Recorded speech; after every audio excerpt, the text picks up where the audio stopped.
La voz de los protagonistas. Contacto telefónico. Con nosotros está el maestro Juan José Rojas, abogado, y con él vamos a hablar sobre los problemas legales derivados de los divorcios. Juan José, muchas gracias por permitirnos acudir a tu voz para poder entender las dimensiones de una situación. Estas cifras que compartíamos hace un momento nos dan un indicio también de cómo se repiten estas situaciones y cómo se pueden volver conflictivas, sobre todo tomando en cuenta que los divorcios, la disolución del matrimonio, pues un 29.6% ocurre tras 20 años juntos, donde se supone que ya debiste haber acumulado un cierto patrimonio común.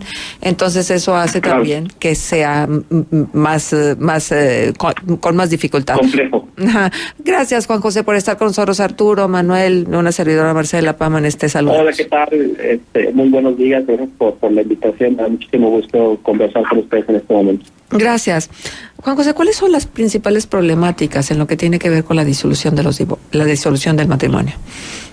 Mira, depende, porque tal como tú lo mencionabas, depende de ciertos factores, ¿no? Por lo menos, si ya la mayoría de las personas que se casan, ya no sé, 10 años para acá, pues se casan por bienes separados, ¿no?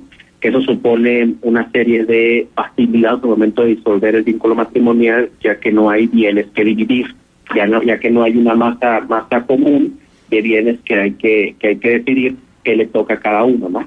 El problema se vuelve complejo cuando están casados por bienes mancomunados. Cuando están con bienes mancomunados, la primera etapa del proceso de divorcio, esa se da en digamos, un mes y medio más o menos. Solamente se le avisa a la parte contraria que va a proceder el divorcio y ya no tiene que estar de acuerdo. A eso le llamamos divorcio incausado, es decir, ya no necesitamos una causa para divorciarlo. Quizá ese sea el motivo, por lo menos en Coahuila, en que los divorcios han ido en aumento, ¿no? Porque ya no hay causales que tienen que acreditar ante un juzgador o juzgador al momento de solicitar este divorcio, ¿no? Ahora, una vez que se decreta el divorcio, más o menos un mes y medio, se tiene que presentar dentro del mismo juicio un incidente para liquidación de sociedad conyugal. Y la liquidación de sociedad conyugal implica que le tengamos que acreditar ante el juez cuáles son los bienes que se adquirieron en mancomunidad, si nuestro matrimonio es, justamente como lo repito, por bienes comunes, ¿no? Entonces le hacemos una lista al juzgador, decimos, tenemos estos bienes, y una de dos, podemos proponerle un convenio para disolverlo, y si no, el juez va a decidir pues la división en partes iguales de estos bienes, ¿no? Es complejo porque hay veces que las parejas pues no tienen buena comunicación una vez que dan el paso al divorcio. Hay muchas emociones ahí de por medio que luego impiden el que tomen acuerdos. Pero lo más benéfico para ambas partes es que tomen acuerdos para que ellos decidan con qué se va a quedar cada quien. Cuando esto no sucede así, lo repito, se vuelve muy complicado, porque entonces el juez es el que va a tener que decidir a última instancia, y por lo regular lo que siempre se decide es que se divide en partes iguales. Ahora, si es un bien inmueble, pues se decide que se vaya a vender, que se publique el remate del bien inmueble, y que el fruto de esa venta pues se reparte en partes iguales, ¿no? Uh-huh. Entonces, ¿es complejo? Sí, es muy complejo la división de los bienes comunes. Ahora, esto no implica que yo les diga, bueno, cásense por bienes separados. No, porque también el hecho de casarse por bienes separados también trae ciertas obligaciones. Por ejemplo, si en el juicio se acredita que uno de los dos cónyuges amasó una fortuna y se acredita que la otra persona pues cooperó para esta construcción de ese patrimonio, se tiene que hacer una división también del 50%. Claro. De los gananciales que se hayan adquirido, ¿no? Por esta riqueza que haya adquirido cualquiera de los dos puntos. Ahora, si la persona se dedicó además a las labores del hogar y cuidado de los hijos, también le corresponde una pensión alimenticia, por lo menos por el tiempo en que dura el matrimonio. Entonces, digamos que hoy en día ya el hecho de casarse por bienes separados o bienes mancomunados supone una serie de problemáticas al momento de divorciar. Si bien es cierto, por bienes mancomunados, digamos que está un poco más regulado, es decir, a mitad, pero cuando es por bienes separados, pues hay que acreditar que se dedicó a las labores del hogar, y hay que acreditar el que se construyó una fortuna, para que esto también pueda ser dividido en partes iguales. Uh-huh. Juan José, cuando se establece ya una ruptura, el divorcio legal, a lo mejor se establecen cierto tipo de reglas en la separación, ¿no? Y condicionamientos que pueden estar ahí como parte de la separación. ¿Qué sucede cuando uno de los cónyuges no respeta estos acuerdos que luego se firmaron en el momento de la separación legal? Pero se tiene que presentar un incidente de incumplimiento de convenio ante un juzgador. Se le va a decir al juzgado ante un escrito pues que una de las partes no ha cumplido con el convenio establecido, y en ese sentido se le va a dar vista por un término de 3 días a la parte contraria que haya incumplido, para que manifieste si es cierto o no lo que dice la contraria y ofrezca pruebas, en dado caso de que no lo haya incumplido, ¿no? Pero se tiene que probar, ¿verdad? Sí, se tiene que probar el incumplimiento, ciertamente. Ajá. Y una vez que se acredita mediante este procedimiento, que es un procedimiento incidental dentro del mismo expediente, el juzgador puede emitir algunas medidas para que la otra parte pueda cumplir con lo que se pactó. Ya, claro, por supuesto. Ahora, ¿qué pasa con el tema de las pensiones? Que yo creo que es uno de los puntos más álgidos cuando hay menores de edad. Sí. Sí, es algo muy complejo. La ley ya protege, y me parece que muy bien a los infantes en ese sentido. Todas las personas menores de edad tienen derecho a una pensión, y los mayores de edad, siempre y cuando se encuentren estudiando, tienen derecho también a una pensión alimenticia. Y bueno, la pensión alimenticia se otorga de manera automática una vez presentada la solicitud, la pensión alimenticia provisional. Serán 15 días de la prueba. ¿Dónde se vuelve complicado? Se vuelve complicado si la persona trabaja en algún centro laboral establecido, es decir, que tenga que esté registrado ante Hacienda, etcétera, ante el Seguro Social. Pues simplemente se le manda un oficio a esta empresa para que haga la deducción y se le haga una transferencia mediante un cheque al acreedor alimentario. Digamos que eso es relativamente sencillo, porque el cumplimiento pues se le manda directamente a la empresa. Ahora, cuando esto sale de trabajar y empieza a trabajar en otro lugar, pues solamente hay que avisar al juzgado que ya está trabajando en otro sitio para que le manden un oficio a esa empresa y se haga el cumplimiento se garantice la pensión alimenticia. Se vuelve complicado por el grado de informalidad que existe en nuestro país. Hace poco salieron una cifra, pero más del 50% o el 50% de la población está trabajando en la informalidad. Entonces, aquellos papás que tienen que son deudores alimentarios que no trabajan en una empresa formal, pues no tenemos a dónde enviar oficios, no tenemos cómo acreditar cuánto gana, se le otorga al acreedor una pensión alimenticia pues en base al salario mínimo, porque no tenemos manera de acreditar los ingresos, que pues la verdad es muy poco, son como 2.300 pesos al mes. Y entonces eso es lo que lo vuelve muy, muy complicado.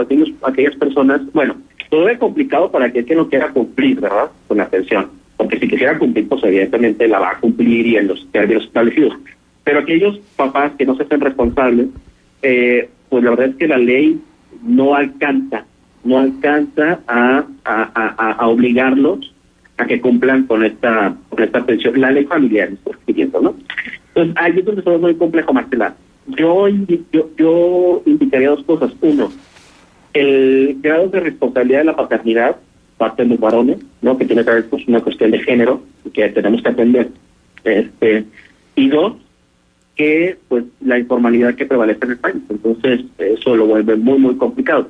Ahora, las personas que caen en estos supuestos pueden presentar una denuncia penal, porque la ley penal tipifica el delito de incumplimiento de obligaciones de existencia familiar. Se aplican aproximadamente, la ley señala que son de 1 a 5 años y pérdida de derechos familiares a quien incumple por tres momentos, en un periodo de 3 meses, que haya incumplido 3 veces la pensión alimenticia, puede ser acreedor a esta sanción, ¿no?, por este delito. Entonces, la ley penal ya lo estipula, pero bueno, también es un proceso que se tiene que llevar ante la fiscalía y es justamente desgastante tanto para las partes, etcétera, ¿no? Muy bien. Juan José, gusto en saludarte. En tu experiencia, ¿qué tanto sustento tiene esta percepción de que el matrimonio como institución está dejando de ser atractivo? Es decir, también que las últimas generaciones ya no ven el casarse como algo aspiracional y entonces se van a lo más pragmático, que es simplemente unión libre, no comprometerse, en fin. ¿Tú cómo ves toda esta situación? Pues me parece que es algo generacional. La ley ya contempla esos supuestos, ¿no? Como el concubinato, justamente para proteger a las personas que no se casan pero tienen vida en común durante un periodo de 5 años. Lo malo ahí es que tienes que acreditar que estuviste de manera indeterminada en esa relación por un periodo de tiempo, pero me parece algo generacional que la ley tiene que alcanzar esa realidad, ¿no? Y poderla regular. Yo entiendo que se ha ido un poco quitando toda esta percepción del matrimonio como un elemento que genera felicidad, un elemento que aspiracional, ¿no? Ya el matrimonio ha dejado de ser eso, ha dejado de ser algo a lo que la gente aspira y se ha convertido más bien en un elemento de protección jurídica, y eso me parece bien, porque jurídicamente deberíamos estar protegidos. Entonces, si bien es cierto, la mayoría de la población, o de los jóvenes por lo menos, no aspiran a un matrimonio con estas ideas que hace 20, 30 años existían, pues por lo menos que aspiren a una seguridad jurídica, ¿verdad?, que te da el matrimonio, o cualquier otra figura que contempla la lista de familia, como puede ser el pacto de solidaridad, etcétera, ¿no? Que eso justamente es para la protección de lo que hagamos en común. A mí me parece importante, yo tengo varios, yo creo que todos tenemos a personas conocidas que no están casadas, que no tienen un documento, pues que los proteja, que animen a hacerlo, porque la verdad es que los conflictos que vienen después, una pareja que no está casada o una pareja que no tiene un pacto civil de solidaridad, pues es muy difícil porque hay que acreditar muchas cosas, hay que ofrecer testigos, hay que ofrecer documentos. Entonces, pues la verdad es que el matrimonio, si bien es cierto, ya no es aspiracional, pero sí debería ser un elemento importante para la seguridad jurídica de las parejas, ¿no? Exacto. Ahora, sí, adelante, Juan José. Perdón. Bueno, sobre la pensión alimenticia, la semana pasada trajimos un pequeño artículo de la Clínica Jurídica de Leguero Torreón, donde promovíamos la creación de un fondo estatal de alimentos para las infancias. Fíjense que en España, Portugal, Italia, existe un fondo para alimentos para las infancias. ¿Y en qué consiste? El que en un juicio en donde una de las partes no puede cumplir, ya sea por desobligación o porque realmente no tenga para cumplir con la pensión, el Estado subroga esa pensión y se la da a los infantes durante un tiempo determinado. ¿Bajo qué lógica? Pues bajo la lógica de que es obligación del Estado el cumplir con que los infantes, los niños, niñas, adolescentes puedan desarrollarse de manera armoniosa, tanto física, emocional, alimentariamente, etcétera. Entonces, estos fondos sirven para entrarle al quite cuando el deudor no puede hacer, o no puede o no quiere, ¿no?